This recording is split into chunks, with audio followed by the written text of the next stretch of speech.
Do you think we could probably move that way? I could. I don't know. Hello, everybody! I don't know how to position myself on camera. Again. Phrasing. Assume the position! No. I am John Ritlin. This is... The Dervinator? Right. AEW Dynamite from Judy Garland, Texas, which, let's be perfectly honest, was probably on as many drugs as she was. Anyway, boy, this show's starting off great. Meanwhile, at the Legion of Doom... We have Excalibur, we have JR, and we have Tony Schiavone on commentary, so we have two commentators, and we have JR. I'm sorry, JR is terrible. We have Jon Moxley against Alex Reynolds. Can you imagine having said that about JR like 5 years ago? 10 years ago. JR has incrementally been good till about 2012, and then that was it. Anyway, so, Jon Moxley and Alex Reynolds. No, it's... Jon Moxley! It sounds like he's saying that he's Cartman and he's against Kenny. I'm now just picturing... Justin Roberts on a motorcycle? And I'm just picturing Justin Roberts pretending to ride a motorcycle making those noises. Which I think he would. Poor Justin Roberts. But anyway, Jon Moxley... He's never been the same after the tie. It was exactly like Ben. Anyway. Jon Moxley beats Alex Reynolds easily. John Silver. By the way, this is the team that Marco Stunt pinned last night on AEW Dark, so they're irrelevant. So, Inner Circle Jerk, out to the ring. Yes. Everybody. Even, known child hater, Jake Hager. That makes sense. How dare she stand up for the climate? I must say something! To be fair, he probably got an erection while he posted that tweet. Ugh. Yeah, would you be shocked? He's a disgusting human being. Huh? The We the People thing, it turns out, was actually pretty true. So... We the people. Jericho referring to the stuff from Moxley, from 10 years ago, like referencing the stuff of how he has, how he helped him and how he helped him come to WWE. And how Mox asked for his help. And how he helped him finish. And how that they beat the shit out of each other. Mm-hmm. Remember the Ambrose Asylum match, Chris? Remember Mitch the Plant? Mitch the Plant was probably less drunk than Jericho. Jericho has aged 15 years in the past 3, and it is frightening. Well, sometimes when you age, it just hits you like a ton of bricks. Like when you stop dieting. I mean, look, I'm not in great shape, but good God. Anyway, so... But you never started dieting. That's true. My diet consists of crap. So, I did get up soda. Anyway, he hit him with a 50-pound piece of crockery. That was a pretty funny line right there. And then we get that. So, okay, Jericho offers to have Moxley join the Inner Circle. Yes. Would you like to Inner Circle jerk with Chris Jericho? No. I would not. Would you? No. Okay, I didn't think so. So, but then suddenly Cody shows up. Adrenaline in my soul. So, he's teaming up with QT Marshall. I did not realize that I got that name. QT Marshall. Oh. So, against the Butcher, the Blade, and the Bunny. Yep. Tonight on Triple B. I'm now just picturing them with a cooking show. They need Guy Fieri as their manager. I mean, it would be better than Allie. Butchers, Bunnies, and Blades. Be better than Allie. Look, I'm sorry. That was great. Allie means well, and... She's not convincing on the mic. She needs work.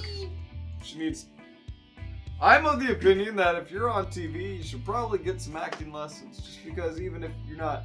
reading a script, you need to be able to know how to deliver.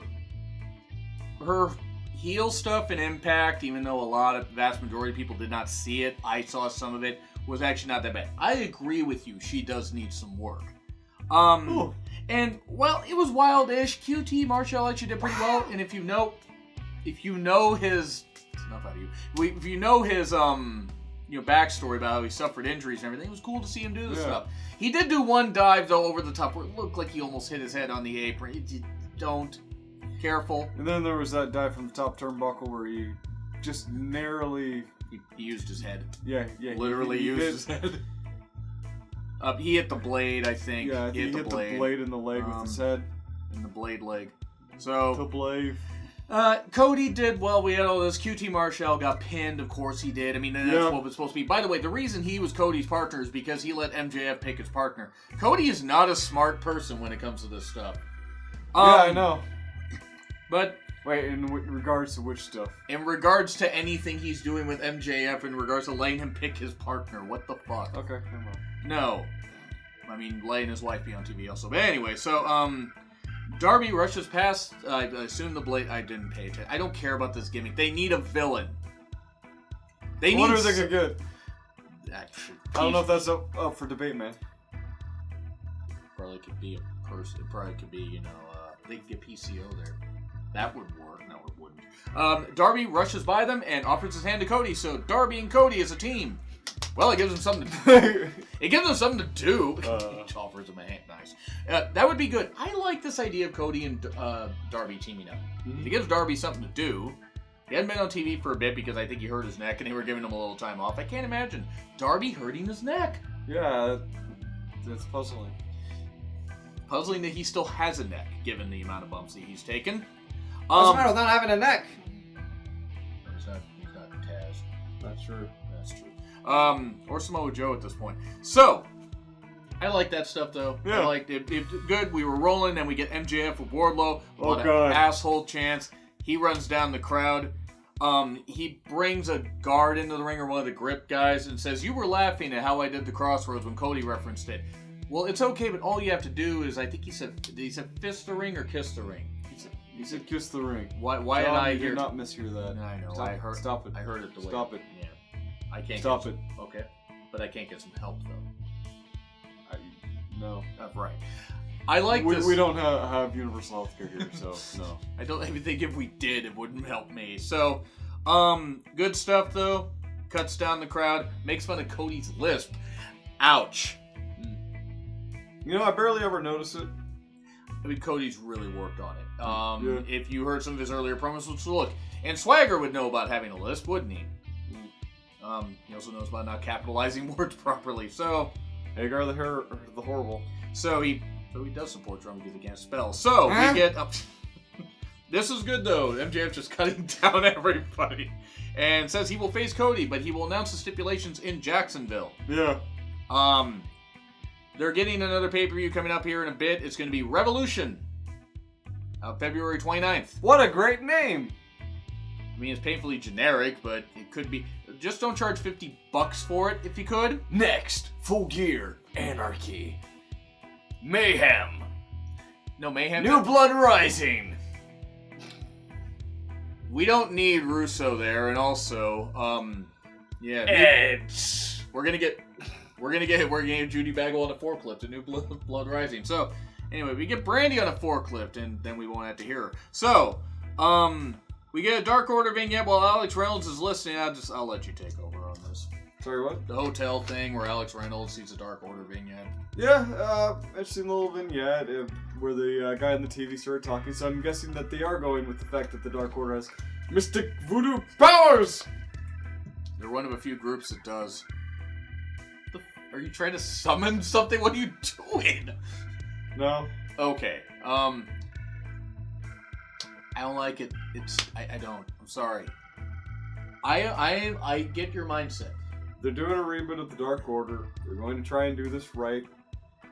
I'm going to give it a chance and reserve my judgment until after they screw it up. And that's fine. And I totally get your mindset. They should have scrapped this from the beginning because the gimmick was horrible, and neither guy is very good in the ring. To me, it'd be worse to just bring them back out with a new gimmick. No, I mean, I agree with that. They're trying something, but I don't find it interesting. Alter the gimmick. Right, but I get exactly where you're coming from, and there are people that agree with you out there, and that's fine.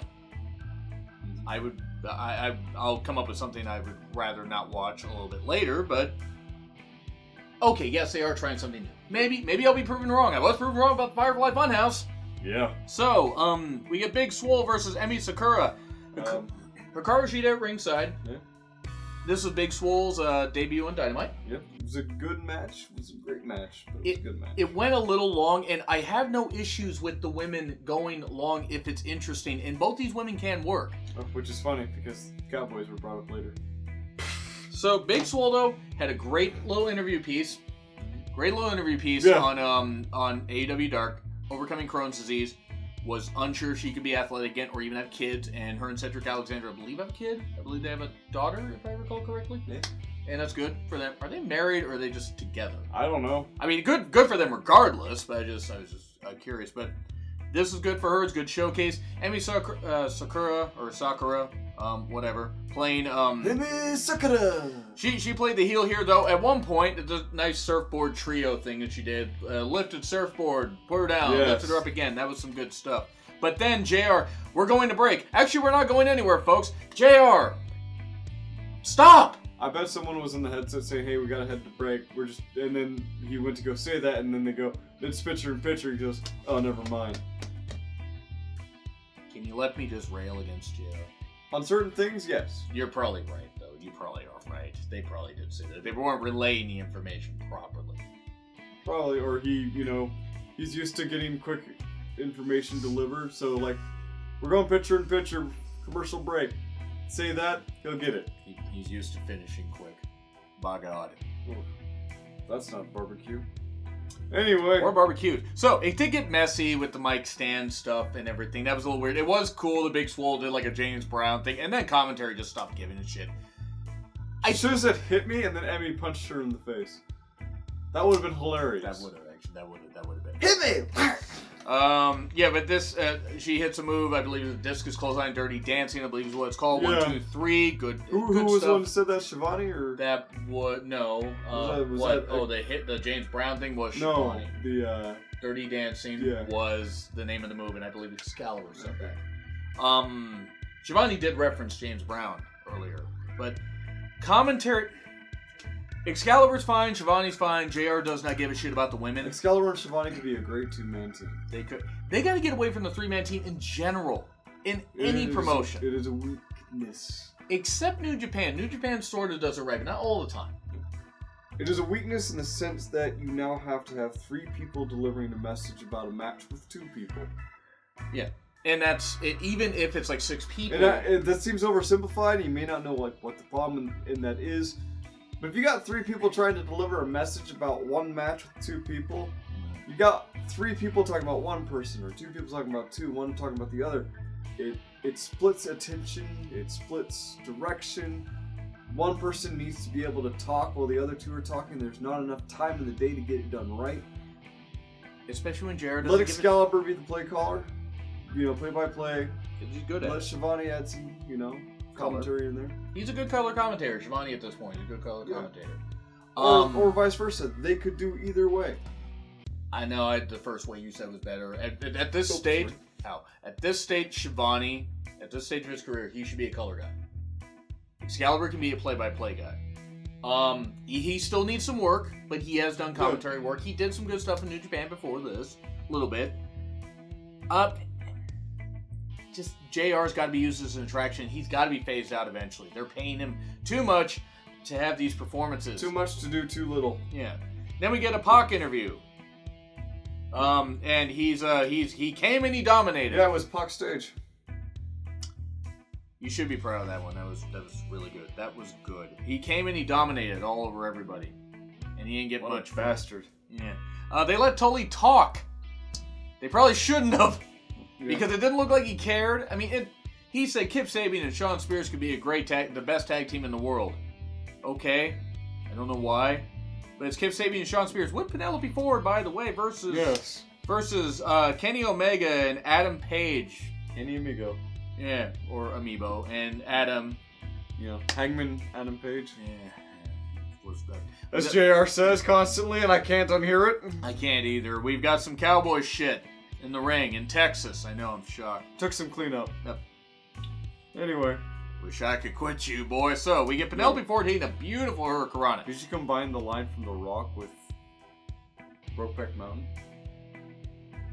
Anyway. Wish I could quit you, boy? No, that was from Brokeback Mountain. Oh, that was actually said like that? I thought it was just so... But no, Penelope Ford hitting a beautiful Hurricanrana, just like it's just as well.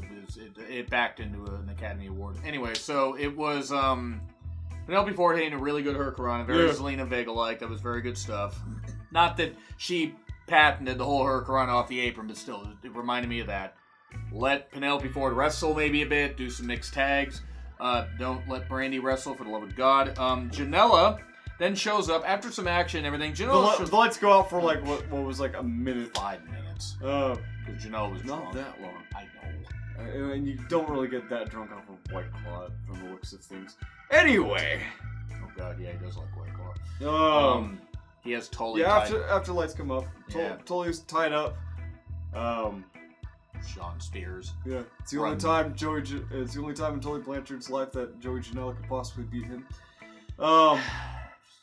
Janela is objectively bad. He's sorry. He's not objectively bad. He's objectively right in the middle, in my opinion. Oh, that's fine. You can think that. Anyway, Sean Spears goes charging after him because, of course, he's got to protect his mentor. Not protect his boo because she's in WWE. I feel so white and out of touch saying that. I am protecting my boo, for I am her bae.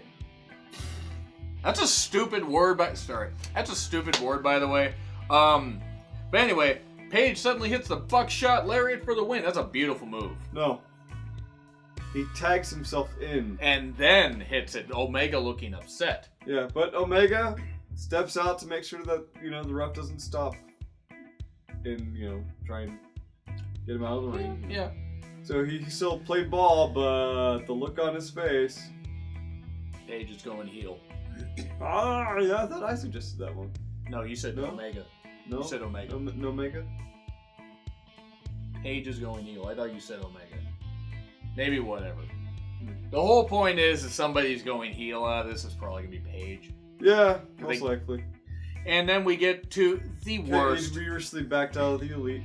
Alternatively, they could turn all of the Elite heel and have them go after Paige. I mean, they're already heels in my eyes, but why is that? Because they're always booking themselves to win. No, they couldn't possibly do that. No, well, they're not. Bucks have lost some matches. Omega's lost some matches. No, they lost the matches that matter. Are the Bucks or Omega any current champions in AEW? I mean, that's... Yeah, but not... They didn't make themselves the first champion anyway. We get to the worst segment of the night because it involves Brandy Rhodes. It's the Nightmare Collective, and Brandy, get the fuck off TV. It wasn't that bad. She's terrible. It wasn't that bad. It was one of her better promos. It was well executed. Yeah, but when you're in the septic... And it had hooks into it, too. The bald guy, whoever he was, he was about to show his face, and she kind of directed it away. Wow. There are little things in there that they put in there. Brandy delivered the promo well enough, better than what she's been doing. But when she starts in the septic tank, she can only go up. No. What you're saying is fine. I don't like Brandy. She's objectively offensive to me. This is a vanity, in my opinion. I agree with everything. If it's objectively offensive to you, that means that it's subjective. Okay, to me it's... Okay, but what you're saying is perfectly reasonable. All I'm going to say is it's a vanity project for her. She's stroking her own ego. And that's it. Who was the woman that was there? Cruz? Something? Yeah. Melissa Cruz? It's straight edge society ripoff stuff also. Mm-hmm. As you said though, what's old is new again. No, that's... What? No. A straight edge society, really? No. Is that? Just because of the shaved head?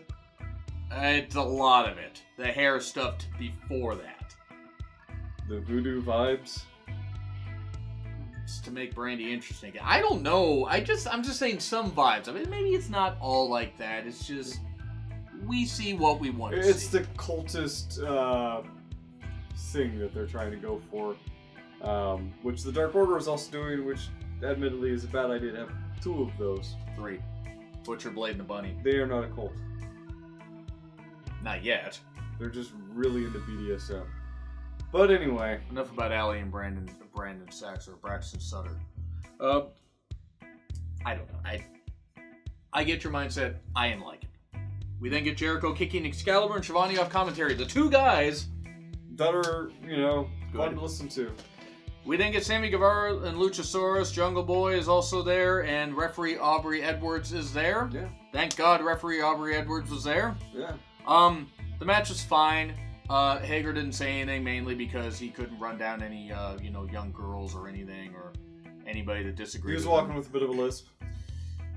Yeah, that's why he shouldn't talk. That's another reason why he shouldn't. And Jericho's like, he's putting over the fact that he's facing Jungle Boy soon. 10-minute time limit match. And Luchasaurus wins with a chokeslam. Guevara got in some shots. And then Jericho and Hager run down there. And they pair off. Jungle Boy is tangling with Jericho. And then rolls him up, pins him for 3. Yeah. Marco Stunt runs in to do the count. And then they wisely get the hell out of there. He had help counting to 3, by the way. Yeah, it's a way to tease it. Can he last 10 minutes with Jericho, or can he pin him? He's gonna get beaten in 5. No, he'll beat the count. Here's why he'll beat the count for 10. They're gonna build to something, and then Jungle Boy's gonna lose for 5 minutes. But it'll be a way to build somebody up.